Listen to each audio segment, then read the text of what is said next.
Hello children, today we are going to continue reading chapter 1 of your economics book, that is development, and here we are going to deal further with this section called income and other criteria. तो ये जो section है income and other criteria इसको हम यहाँ पे further पढ़ेंगे.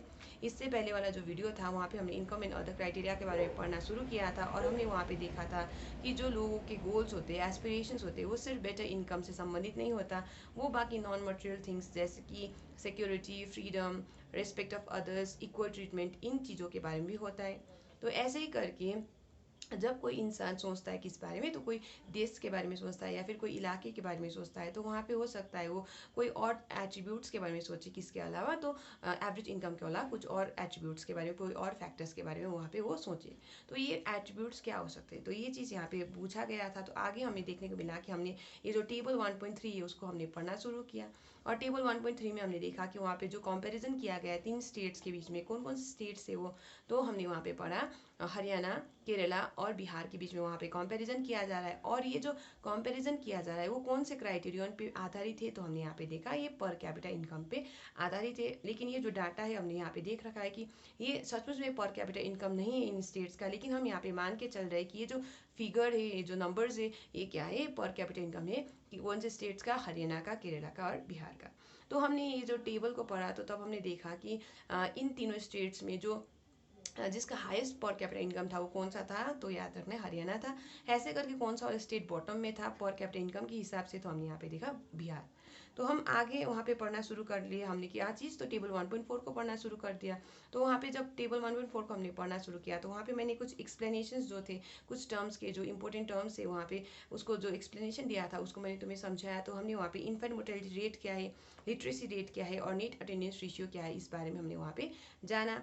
और हमने वहाँ पे देखा कि यहाँ पे जो टेबल 1.4 और टेबल 1.3 में वहाँ पे अंतर देखने को मिल रहा है कि टेबल 1.3 जो है वो कौन से आधार पे हम स्टेट्स को कंपेयर करें, तो वहाँ पे हम पर कैपिटा इनकम यानी कि एवरेज इनकम के आधार पे हम वहाँ पे स्टेट्स को कंपैरिजन करें, मतलब उनके बीच में कंपैरिजन करें.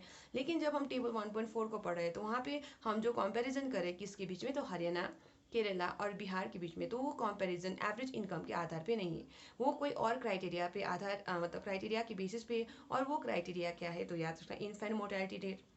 तो इन्फेंट मोर्टेलिटी रेट क्या है, तो आसान शब्दों में बोले तो पर 1000 बच्चे लाइव जो चिल्ड्रन बॉर्न होते हैं तो उन चिल्ड्रन में कितने सारे बच्चे 1 साल की उम्र होने से पहले वो क्या हो जाते हैं, वो मर जाते हैं, तो उसको हम क्या कहते हैं, इन्फेंट मोर्टेलिटी रेट.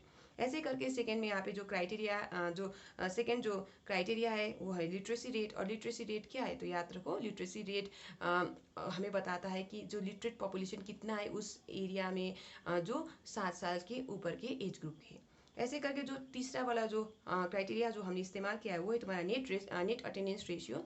और नेट अटेंडेंस रेशियो हमें क्या बताता है, नेट अटेंडेंस रेशियो हमें बताता है कि पर 100 चिल्ड्रन जो 14 से लेके 15 बरस के एज ग्रुप के होते हैं उनमें से कितने सारे स्कूल्स अटेंड करें. तो क्या याद रखना है, तो नेट अटेंडेंस रेशियो क्या बताता है, तो पर 100 चिल्ड्रन कितने सारे चिल्ड्रन है जो कि 14-15 के एज ग्रुप के में बिलोंग करते और वो स्कूल्स अटेंड करें. तो ये चीज़ हमें क्या दिखाता है, नेट अटेंडेंस रेशियो बताता है.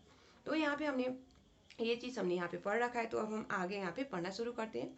What does this table show, तो ये टेबल क्या दिखाता है, यहाँ पे क्वेश्चन पूछा गया है. तो ये जो टेबल है टेबल 1.4 वो क्या दिखाता है, तो याद रखो ये जो टेबल 1.4 है वो 3 क्राइटेरिया के आधार पे, यानी कि 3 क्राइटेरिया क्या क्या है, तो याद रखो infant mortality rate, literacy rate और नेट अटेंडेंस रेशियो. तो ये 3 क्राइटेरिया के आधार पे ये 3 स्टेट्स को कंपेयर कर रहा है. कौन कौन से स्टेट्स है, तो मैं फिर से तुम्हें बता रही हूँ, हरियाणा, केरला और बिहार के बीच में हम यहाँ पे कंपेरिजन कर रहे हैं. तो आगे यहाँ पे तुम देख सकते हो, the first column of the table shows that in Kerala, out of 1000 children born, 12 died before completing 1 year of age. But in Haryana, the proportion of children dying within 1 year of birth was 36, which is 2 times more than that of Kerala. तो यहाँ पे बताया गया है कि table को अगर तुम देखोगे तो वहाँ पे तुम्हें देखने को मिलेगा जो पहला वाला जो कॉलम है वहाँ पे क्या दिया गया है, तो इन्फेंट मोर्टेलिटी रेट दिया गया है. और जब हम कंपैरिजन करते केरला और किसके बीच में, तो हरियाणा के बीच में, यानी कि उनके जो इन्फेंट मोर्टेलिटी रेट के बीच में हम जब कंपैरिजन करेंगे तो हमें देखने को मिलेगा लगभग डबल मात्रा में बच्चे कहाँ पे मर रहे हैं, तो हरियाणा में मर रहे हैं. जबकि हमने पढ़ रखा है टेबल 1.3 में, तो क्या पढ़ रखा है, तो हमने टेबल 1.3 में पढ़ रखा है कि जो पर कैपिटा मामले इनकम के मामले में जो लीडिंग स्टेट था उन तीनों स्टेट्स में कौन था, तो हरियाणा ही था. लेकिन यहाँ पे देखो, यहाँ पे कंडीशन कैसा हरियाणा का, वहाँ पे हमें देखने को मिल रहा है कि केरला के मुकाबले तो यहाँ पे डबल मात्रा में क्या मर रहे, तो बच्चे मर रहे. तो ये चीज़ यहाँ याद रखना है. तो आगे यहाँ पे बताया गया है कि On the other hand, the per capita income of Haryana is more than that of Kerala as shown in table 1.3. तो ये चीज़ मैंने अभी तुम्हें बताया है कि दूसरे यहाँ पे हमें देखने को मिलता है कि टेबल जो 1.3 है वहाँ पे जो हरियाणा और केरला का जब हम पर कैपिटा इनकम को कंपेयर करते हैं तो हरियाणा का पर कैपिटा इनकम क्या है उससे अधिक है। किसके अधिक है? तो यहाँ पे याद रखना है हरियाणा का अधिक है किससे? तो केरला से। तो आगे यहाँ पे तुम देख सकते हो just think of how dear you are to your parents, think of how everyone is so happy when a child is born. तो यहाँ पे तुम सोचो कि तुम तुम्हारे पेरेंट्स के लिए कितने मतलब तुम्हारे पेरेंट्स तुम्हें कितना प्यार करते हैं और कितना क्या बताया गया है तो यहाँ पे कि खुश होते हैं लोग जब कोई बच्चा घर में जन्म होता है। Now try to think of parents whose children die before they even celebrate their first birthday. तो अब यहाँ पे सोचो उन पेरेंट्स की स्थिति जिनके बच्चे जो फर्स्ट बर्थडे सेलिब्रेट करने से पहले भी वो क्या हो जाते हैं बीत जाते हैं यानी कि दे डाई। तो ऐसे पेरेंट्स के बारे में यहाँ पे सोचो how painful it must be to this parents. तो कितना दर्दनाक होगा ये चीज़ ऐसे पेरेंट्स के लिए। Next note the year to which this data pertains. तो यहाँ पे नेक्स्ट बताया गया है तुम यहाँ पे देख सकते हो बुक में, यहाँ पे तुम देख सकते हो ये जो डाटा है कौन से साल का है। तो डाटा यहाँ पे 2016 का डाटा दिया हुआ है। तो ये चीज़ तुम यहाँ पे देख सकते हो। तो ये चीज़ बुक तुम्हें बता रहा है कि ये जो डाटा है ये कब का है तो it is 2016। So we are not talking of old times. तो ये जो डाटा है हमने जो यहाँ पे इन्फेंट मोर्टेलिटी रेट जो देखा है ये 2016 का है और ये हम पुराने समय की बात यहाँ पे नहीं कर रहे। It is nearly 70 years after independence when our metro cities are full of high-rise buildings and shopping malls. तो अभी लगभग 70 से भी अधिक साल हो गए हमें इंडिपेंडेंस मिले हुए, हमें मतलब फ्रीडम मिली हुई कहाँ से तो ब्रिटिशर्स से। लेकिन फिर भी यहाँ पे देखो हमारा जो इन्फेंट मोर्टेलिटी रेट है वो इतना हाई है और यहाँ पे बताया गया है कि अभी तो हमारे जो मेट्रो सिटीज़ है वहाँ पे क्या है बहुत सारे हाई राइज बिल्डिंग्स है यानी ऊँचे ऊँचे बिल्डिंग्स है और साथ में वहाँ पे शॉपिंग मॉल्स है। तो हम लोग इतना एडवांस कर चुके हैं लेकिन फिर भी यहाँ पे देख लो इन्फेंट मोर्टेलिटी रेट कितना हाई है। तो आगे यहाँ पे बताया गया the problem does not and with infant mortality rate. तो ये जो प्रॉब्लम है वो सिर्फ इन्फेंट मोर्टेलिटी रेट तक सीमित नहीं है।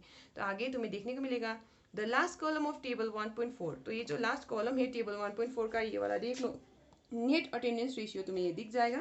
तो यहाँ पे बताया जा रहा है कि the last column of table 1.4 shows around half of the children aged 14 to 15 in Bihar are not attending school beyond class 8। तो यहाँ पे बताया जा रहा है कि जो वो जो लास्ट कॉलम है वो बता रहा है कि लगभग आधा से आधा जितने जो स्टूडेंट्स यानी जो चिल्ड्रन है जो एज ग्रुप के कितने एज ग्रुप के तो 14-15 की एज ग्रुप के है जो बिहार के है और वो क्या नहीं कर रहे हैं तो क्लास 8 से अधिक वो नहीं पढ़ रहे। They are not attending school beyond class 8। तो क्लास 8 तक पढ़े उसके आगे वो नहीं पढ़ रहे।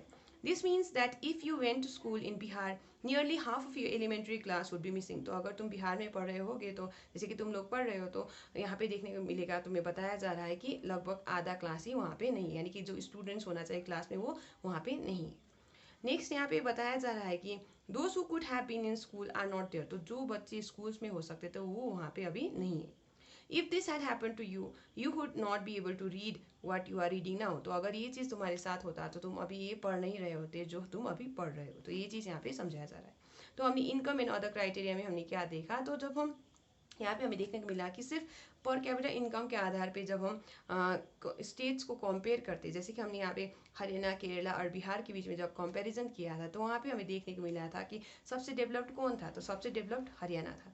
लेकिन जब हमने बाकी जो क्राइटेरिया है जैसे कि वहाँ पे इंपॉर्टेंट क्राइटेरिया जैसे कि हमने यहाँ infant mortality rate, literacy rate और नेट अटेंडेंस रेशियो को वहाँ पे कंसिडर किया तो वहाँ पे हमें देखने को मिला कि ये जो हरियाणा है जो कि क्या था मतलब सबसे ज़्यादा जिसका पर कैपिटा इनकम था यानी हाईएस्ट पर कैपिटा इनकम था इन तीनों स्टेट्स में से।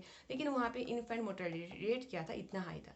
ऐसे करके हमें देखने को मिला कि इन तीनों स्टेट्स को जब हमने कंपेयर किया किस आधार पे तो नेट अटेंडेंस रेशियो के आधार पे। नेट अटेंडेंस रेशियो क्या है मैंने तुम्हें पहले से बता रखा है कि पर 100 children belonging to the age group of 14 to 15 who are attending schools उसको हम क्या कहते हैं तो उसी को हम नेट अटेंडेंस रेशियो कहते हैं। तो यहाँ नेट अटेंडेंस रेशियो को जब हमने देखा तो वहाँ पे हमें देखने को मिला कि इन तीनों स्टेट्स में ये जो बिहार है बिहार में यहाँ पे तुम्हें दिख जाएगा 43 यहाँ पे डाटा दिया रहा है।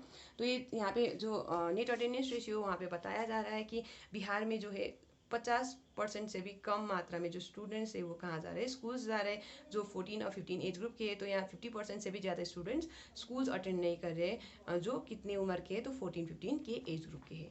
तो ये चीज़ यहाँ पे तुम्हें समझाया जा रहा है। So we are going to stop here for today children. We are going to continue reading this chapter और in the next video we are going to discuss public facilities.